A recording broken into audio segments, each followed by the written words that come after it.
ছেলে ধরা নিয়ে নানান গুজব নিশ্চয় শুনেছেন ইদানিংকালে। এই গুজবের ফাঁদে পা দেবেন না। এমন কিছু আদেও ঘটেনি, আর ঘটতে দেওয়াও হবে না।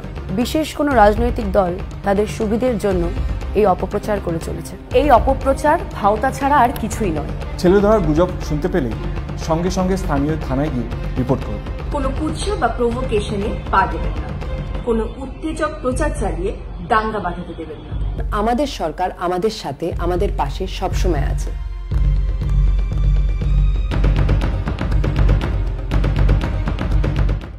রাফেল ফাইল নিয়ে মমতা ব্যানার্জি অনেক কথা বলেছে, কিন্তু ফাইল লোপাটে পেটেন্টটাই তো মমতা ব্যানার্জি।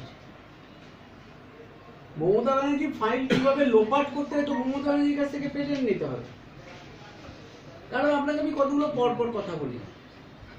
কলকাতা হাইকোর্টে যেদিন ডিএ মামলায় রাজ্য সরকারের কাছ থেকে ভিন রাজ্যে কর্মরত রাজ্য সরকারি কর্মচারীদের বেতন সংক্রান্ত তথ্য জানতে চেয়েছিল, তখন রাজ্য সরকারের আইনজীবী বলেছিলেন ফাইলের হদিশ পাওয়া যায়। ডেবরা গ্রামীণ উৎসব 2019 শুভারম্ভ 13ই মার্চ। ডেবরা গ্রামীণ উৎসবে রয়েছে নাগরদোল্লা সহ বিভিন্ন স্টল ও প্রদর্শনী। প্রত্যেকদিন থাকছে কলকাতা মুম্বাইয়ের জনপ্রিয় শিল্পী সমন্বয়ে জমজমাট সাংস্কৃতিক অনুষ্ঠান ও সামাজিক কর্মসূচি। মেলা চলবে 20 মার্চ পর্যন্ত।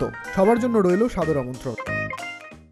আরও খবরের আপডেট পেতে সাবস্ক্রাইব করুন আমাদের ইউটিউব চ্যানেলটি আর বেল আইকনে ক্লিক করুন নোটিফিকেশনস পেতে।